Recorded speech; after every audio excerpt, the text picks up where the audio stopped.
मैं मंटू नहीं हूँ। नाज़रीन व सामीन, हमारी महमल ने मंटू के लिए सिक्योरिटी मुहैया करके उसका खूब मजाक उड़ाया।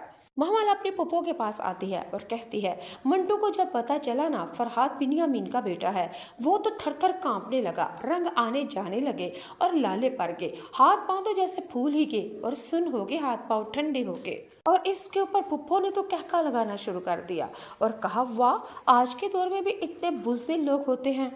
फुफो ने तो महमल से ये कह दिया कि मर्द बुज़दिल हो, इसके ऊपर तो रोना आता है, लेकिन हम दोनों कितनी पागल हैं, हम उसकी बुज़दिली के ऊपर हंस रहे हैं। नाज़रीन व सामीन, अभी रात हुई ही थी कि महमल को सर मंटू की कॉल आ जाती है और आके कहा कि मुझे नहीं चाहिए तुम्हारी सिक्योरिटी, मैं अपनी हिफाजत कर सकता हूँ। और बात सुनो महमल, मैं बुज़दिल नहीं हूँ। महमल अब अपनी पुप्पो के पास जाएगी और सुन के होशियार परेशान हो जाएगी, कहेगी, ये क्या, हम तो उसको बुज़दिल कह रहे थे, लेकिन जनाब मंटू की कॉल आई है और वो कह रहे हैं, बल्कि फरमा रहे हैं कि मैं तो बुज़दिल नहीं हूँ। महमल अपनी पुप्पो से कहती है, पुप्पो, अगर सर मंटू अपने मुंह से कहे कि मैं बुज़दिल नहीं हूँ, तो क्या वाकई वो बुज़दिल नहीं होंगे? और पुप्पो ने कहका लगाते हुए कहा, भाई कभी पागल ने भी कहा है मैं पागल हूँ, कभी किसी चोर ने कहा है मैं चोर हूँ, क्योंकि बुज़दिल कैसे मान ले कि मैं बुज़दिल हूँ।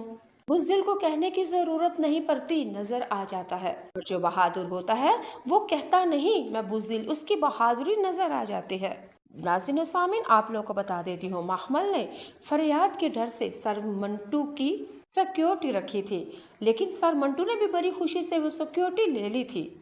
लेकिन जब मिस मारिया ने सर मंटू को ललकारा, बल्कि ये कहा, मैं तो कहती थी कि आप शायद लड़ना चाहते नहीं, किसी के साथ नहीं लड़ना चाहते, प्यार सलूक से रहना चाहते हैं, लेकिन नहीं, आपकी सिक्योरिटी देख के मुझे ऐसे लगा कि आप तो लड़ना जानते ही नहीं, आपको तो लड़ना आता ही नहीं, आप तो बुज़दिल ठहरे। मिस मारिया की यही बात मंटू को खा गई, बल्कि ललकार उसके आगे आ गई। डंके की चोट पे कहा, मैं बुज़दिल नहीं हूँ और नहीं सिक्योरिटी चाहिए, अपनी हिफाजत मैं खुद करूँगा। जी नाज़रीन व सामीन, सर मंटू जो नजर आ रहे हैं